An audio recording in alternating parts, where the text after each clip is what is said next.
Okay,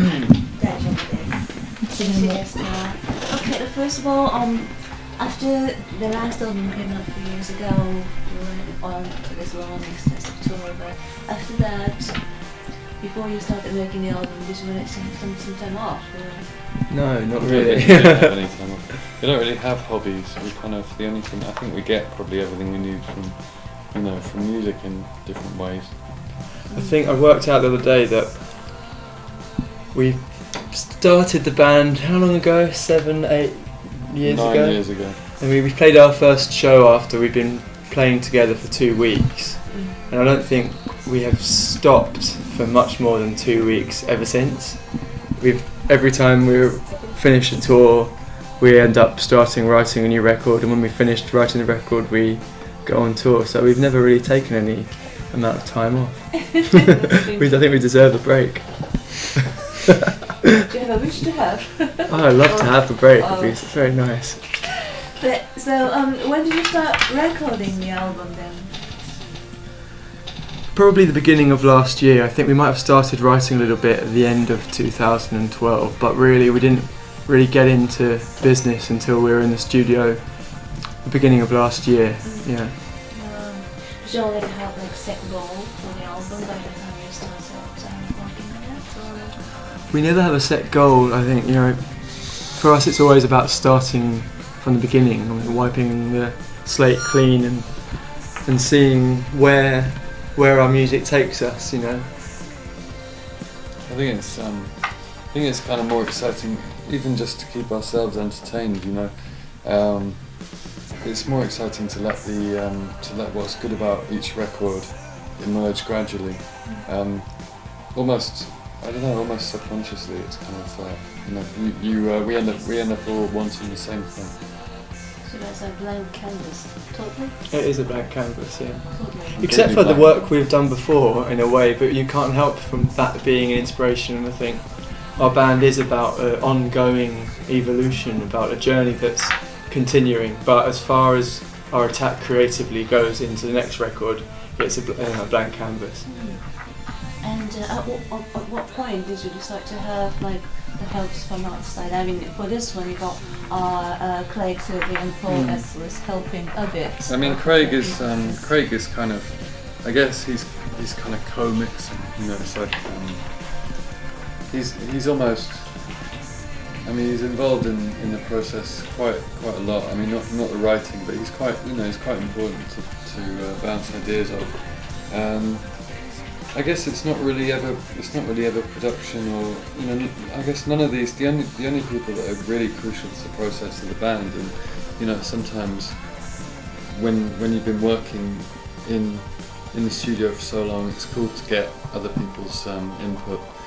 Just to help you see things in a new way. I think it's more to help you see things in a different way rather than for them to tell you what to do. Yeah. Good. And they've heard about this, pyramid-shaped synthesizer. Yeah. Did you mind telling us about? I mean, did you actually use them in the process of? We did use it on the record, and it was it was made for us by our record label in the UK, XL, and it was originally an animated synthesizer that was in a video for a track from our last album called Change in the Rain, and Richard Russell, who looks after us in the UK, decided he thought it would be a great idea to bring it to life, which he did. So there's 2 of them, and he's got one and we've got one in our studio, and I think we're going to take it on tour with us this year. Hope that's heavy duty enough to... We're going to have to make a pyramid shaped flight case especially exactly. for it, just to get on everyone's nerves. Well, the airport security are going to hate it. They're going to wonder what's inside. Okay, and the next question is to Faris about the vocalization. They followed the vocals on this new album is particularly impressive, and you had something about it. But is there anything that you tried out or? I think it's always just about finding the right, the right sound and delivery for the song. The song often decides most of these things. And there are a few more minimal songs on the record that maybe we wouldn't have come out with a few years ago, and that's what's cool about it. I think it's just it's great to discover new things that work. within yourself. You guys all in the studio and he's doing his vocal parts. Are we there? Yeah. We are there actually. Yeah, most of the time. Yeah. Do you have your say or what? Well, just to hear what's happening. I mean, Every part of the process is quite democratic. So, when Josh is recording his guitar parts, we'll all be there. Maybe on reflection, it's not the best way of working. But I don't know. I think we try different things. I mean, we tried recording the vocals at Craig Silvey's place, and it just depends on the song. For Change Your Mind, I recorded the vocal part pretty much just over the drums. And that was another way of trying things out. It's just, I think it's just keeping moving and working towards different ideas. And they're asking about your personal favourite song on the album, I guess. Well, I'm sure it'll always change, but my favourite one is In and Out of Sight at the moment. What's your favourite one? Yeah. It is at the moment. I mean, it might not be forever. For any particular reason? Well, I just think it's exciting, and it's probably the song. It probably is the more heavier electronic numbers on the record, and I just like everything about it. I think the vocal sounds great. I think the rhythm is good. I love the intensity of the synthesizers, and I think it's as close as we got if we were ever excited about the idea of playing around with this electronic sound, be it house music or techno. It's probably the closest we got to that, but still playing as a live band.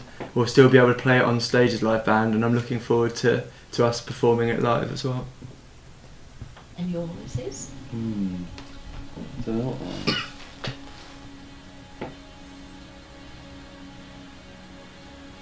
I don't know. Does it Change Your Mind? I don't know. I'm not sure. I'm going to have to think about it. Okay.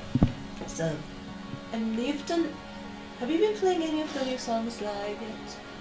We did. We were playing ICU and First Day of Spring at the summer festivals last year, which was cool, and had some really immediate feedback on those tracks. So that was that was nice to know people were going to enjoy those songs when they were released. But I think we're planning on playing, obviously, the new record, but I think the new set might be leaning quite heavily on material from the new album, I think.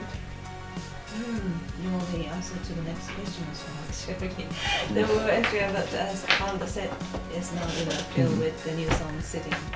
We don't know yet because we haven't started rehearsing, but yeah, we probably will be playing a lot of new ones. What about us? I'm sorry, are you going to be playing lots of new songs? I think we will, yeah. I think we're in a quite a cool place because we've got so many great tunes to pick from the other records as well, and I think they will work really nicely together. So it's going to be a good set when it comes together. Okay.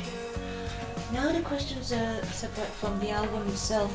You're asking about your favourite books. Really enjoying Conan Moccasin's album Caramel that came out last year. That's one of my favourite new records. I don't really know what else I've been listening to be honest. I just read the book of Midnight Cowboy, which is I never actually read the book before, but I always liked the film. And I literally read the book I think two days ago, so that was pretty good. It's got a good soundtrack as well, the film. Yeah, great soundtrack. The Harry Nilsson version of Everybody's Talking. And John Barry. Yeah, it's great. What's the book I've just started reading on the plane, which is quite interesting, with Julian Cope, Head On, which is Julian Cope's story of Teardrop Explodes and the Liverpool punk scene. So I'm quite enjoying that at the moment. There's quite a few books that he's been involved with. Yeah, because there was the Jack Rock Sampler was a book that he did, which was almost like an encyclopedia of Japanese progressive and psychedelic groups from the 60s, I think, starting with some of the beat groups like the Mops and the Spiders. It talks about like Release the Nude and April Fool and those kind of quite obscure bands which we're quite interested in. In fact, I've had that I was given that book. I'm not sure if it was last time. It was when we played Summer Sonic, so it wasn't. It was a couple of years ago, because we haven't played Summer Sonic for a few years. And I was really enjoying reading it, and I really enjoy a lot of those records. And I managed to leave it on the bus on the way, because it's always a long journey to Summer Sonic. You know, you have to travel to the festival site. I was really enjoying the book, and I left it on the bus. Did you find it out later? I never found it again. I never went back, so I need to read it. But I've been listening to the records anyway. You know, you could probably talk about that particular record you are looking for. You know, somebody might be able to help you. Yeah. Getting one. Well, the only problem is I can't remember the name of the title. I have to Okay. find it out. But Spiders. it's a single by the Spiders. There was two versions of it. One was like a slightly more kind of garagey beat group sound. And they recorded it for a film, a much more psychedelic version that was used on the film soundtrack. I'll have to find out what it's called. Thank you. And by the way, you both are very tall. What's the positive or negative part of being that tall? If there's anything. Let's see, I suppose positive is just that you find it very hard to fit into small spaces. Especially here in Japan, I guess. Yeah, where the spaces are even smaller. I was thinking about you last night, because when I went to bed I realised my feet were hanging off the bed a bit, and I was thinking, if my feet are hanging off the bed a bit, yours must be hanging Well, off the bed a lot curled more. into a ball, so it's Oh, okay. Okay, well, you've been here for I don't know how many times, 4 or 5 times now? Yeah, Six. 5 or Six 6. times. Tell us about some of your favourite spots here and memories. If Yeah. there's any like specific memories. One of my favourite gigs we ever played was the first time we played Summer Sonic, and I think that was the first time I'd ever kind of experienced walking on people's hands. You know, because I went into the crowd, and you know, it was very densely packed, and I could sort of walk on people's heads and shoulders. So that was cool. That was really weird. It was a really big crowd as well, wasn't it? Yeah, it was huge. It was great. It was, and you know, and it was such a receptive audience as well. You know, that's kind of cool, and it's because you do feed off the energy from the crowd as well as each other. So, you know, it's great when that happens. Aside from that, I guess We like checking out the vintage shops, don't we? yeah, I think I think it was Koranji I went to a while ago, and I've only been there once. I'd like to go there again. Obviously, we've been to Harajuku and to that what's that place with the synths called? 5G. Or 5G, yeah, that's it, yeah. Yeah, Everybody goes there. yeah, it's The great. vintage music stores with musical instruments. That's Yeah. it, yeah. Mainly synthesizers. Yeah, so that's cool. I think, you know, we always like walking around when we have time. Yeah. You know, it's a great place to visit.